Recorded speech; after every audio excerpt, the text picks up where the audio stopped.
What's going on, people? Welcome back to another episode of the FF Ballbusters podcast. My name is Will, and today we're going to be going over our start, sit, stash, and quits going into NFL Week 3. Usually my co-host Eric is here today, but he's a little bit busy, so it's going to be rolling with me today. And we're going to try to get this done for you guys pretty quick, pretty fast, pretty dirty, and we're going to get you guys some of these starts, sits, stashes, and quits going into Week 3. But before we get into that, guys, make sure you hit that subscribe button, hit that notification bell.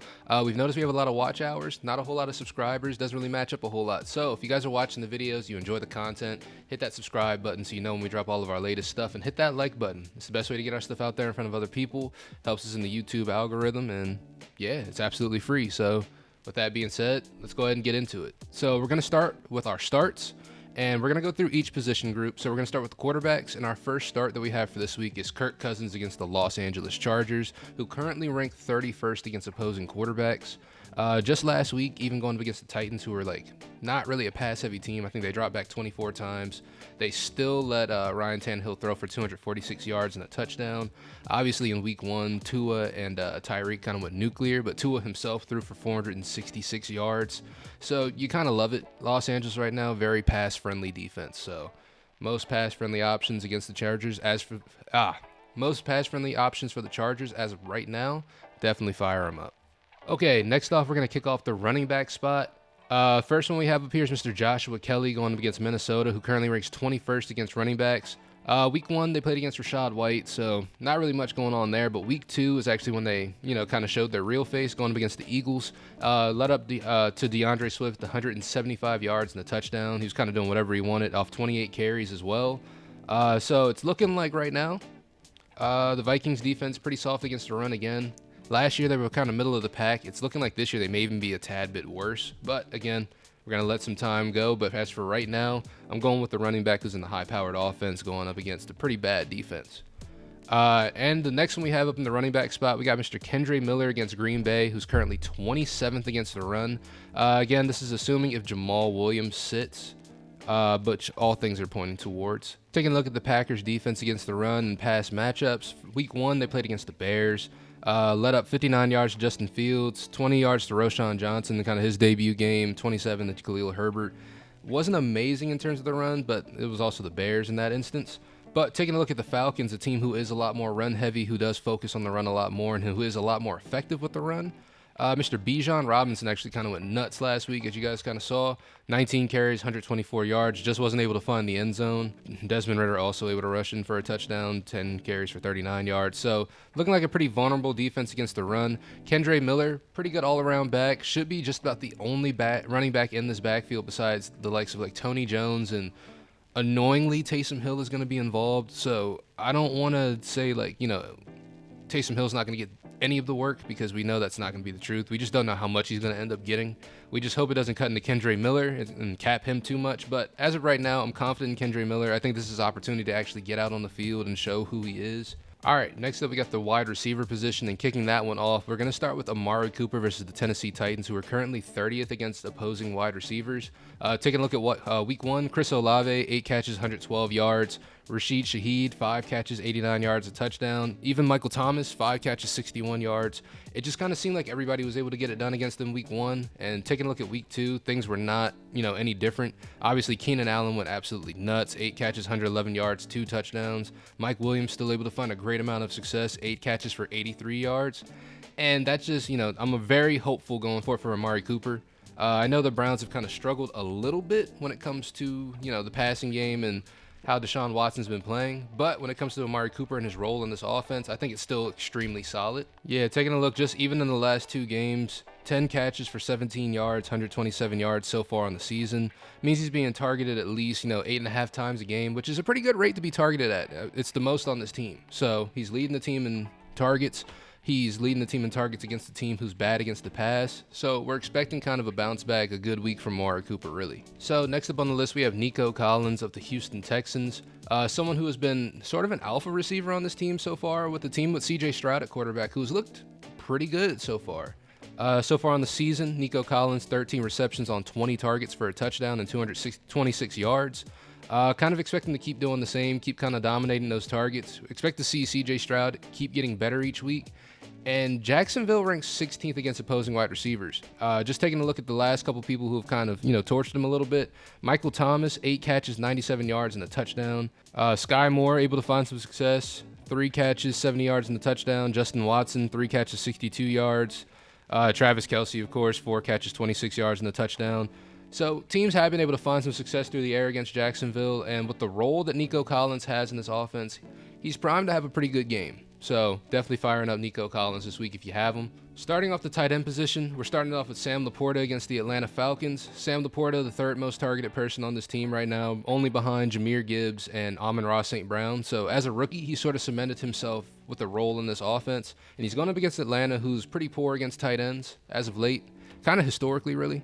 Taking a look at how tight ends have performed against them this year, you got Luke Musgrave last week, 2 catches for 25 yards. Not the best we got of Luke Musgrave, honestly. The other tight end on the team, Mr. DeGura, 2 catches, 5 yards. So not a whole lot out of Green Bay in that one and a loss. But if we're taking a look at the Falcons going up against the Panthers, this is actually the one we're looking at. Mr. Hayden Hurst, 5 catches, 41 yards, and a touchdown. So they have seen some success against the Falcons in terms of tight ends. And Sam LaPorta, I think he's primed for a big game this week, to be honest with you. I'm hoping he finds the end zone. And this could be a big week for him. So if you got Sam LaPorta, you're probably starting him at this point unless you have somebody like better.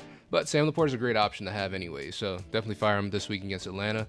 And next up we have Cade Otton as well against Philadelphia, who is currently 32nd against tight ends. So taking a look at week 1 going up against the Patriots, they let up 5 catches for 56 yards and a touchdown to Hunter Henry, who was actually the tight end 1 that week. And taking a look at the second week going up against the Vikings, this is actually the one we're talking about right here. Mr. TJ Hawkinson kind of went crazy. 7 catches, 66 yards, and 2 touchdowns. So Eagles looking pretty vulnerable against tight ends right now. They might end up getting it together, but as of right now, it's looking like the Philadelphia Eagles are the team to start tight ends against. So that's going to round out our starts. We're actually going to get into the sits now. And first up on this list, we got Mr. Jordan Love against the New Orleans Saints, who are currently ranked 5th against the pass, against opposing quarterbacks. Jordan Love is somebody we're not super confident in. He had some pretty favorable matchups week 1 and 2. So week 3, we're actually going to see. People have been touting Jordan Love already as like the next king of Green Bay. I think this week we're going to find out if he really is that guy or not. And we're going to see what he's really made of. But in terms of fantasy, I probably wouldn't start him against this team. Next up, we got Geno Smith against the Carolina Panthers, who have been able to shut down opposing wide receivers, not completely, but able to keep them from scoring. And they were able to shut down Drake London week 1. I don't really know if I can call that shutting down Drake London or if that's more of an Arthur Smith move. But nonetheless, they were able to find that success in weeks 1 and 2. And we're going to see if that's indicative of who the Panthers are this week as well against Geno Smith in this pretty elite offense. But I think they're the truth, but we're going to see this week. But I would sit Geno Smith just to be safe. Starting off at the running back position, we got James Cook versus Washington, which I know a lot of James Cook truthers. You guys were pounding the table last week because he did have a good week. But going into this week against Washington, not going to count on it. They got one of the best defensive lines in the NFL. In my opinion, one of the best, but Eric's going to disagree with that. But Washington nonetheless has a top 8 ranked defense against the run. And with that being said, James Cook is not that guy who's going to be able to break past this defense before anyone else could, to be honest with you. Taking a look at Jerome Ford versus Tennessee, I would sit him this week, not from a talent perspective, but the team did name him as the RB1, obviously with Nick Chubb going down, but they brought in Kareem Hunt, who is getting involved pretty quickly. He's already been with the team. He's already been practicing. They signed him for a 1-year contract for $4 million, which indicates that they're going to be using him. I don't think you pay a guy $4 million to have him sit on the bench. So while Jerome Ford is the RB1, I expect a pretty decent split between these two. And yeah, Jerome Ford should be the more talented out of the two, so at some point he should win out. But you add that on top of the fact they're playing against Tennessee, who's ranked 2nd against the run.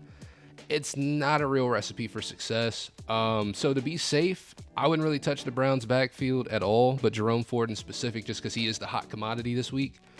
But yeah, I would sit Jerome Ford just to be on the safer side. Moving on to the wide receiver position. First on the sit list, we got DK Metcalf against Carolina, who ranks 3rd against wide receivers. Again, this Carolina defense has been oddly good against pass defenses, so we're not super confident in starting a DK Metcalf, someone who is already in a diminished role, who's dealing with an injury this week. It's just not a great recipe for an alpha receiver, and they've been really good at shutting down alpha receivers this year. So DK Metcalf, not looking great. But Another wide receiver we have on this list, unfortunately, Mr. DeAndre Hopkins against Cleveland, who's been second against wide receivers. It's just kind of a no-brainer. You got DeAndre Hopkins on the team that doesn't throw the ball a whole lot. You're expecting him to be efficient, but last week he kind of showed that, he is starting to get a little bit older. He's not quite the most explosive person. He's still dealing with an ankle injury as well. So it's tough. It's tough to start him against Cleveland and Denzel Ward, who has been really good at shutting down any wide receiver on the other side of him. So I'm not confident in starting DeAndre Hopkins, so I'm definitely going to sit him this week if I have him, and I have another option going up against a better matchup. And then looking at the tight end position, we got Luke Musgrave against New Orleans, who is first against tight ends. They've been first against tight ends for a while. Mr. Demario Davis is no slouch when it comes to guarding tight ends. So Luke Musgrave, probably a sit this week. Dalton Kincaid against Washington, who currently ranks 7th against tight ends. Kind of the same sentiment. It's a rookie tight end who's been getting a lot of buzz, getting a lot of work in the offense. Got 5 catches last week. Was able to make a lot happen.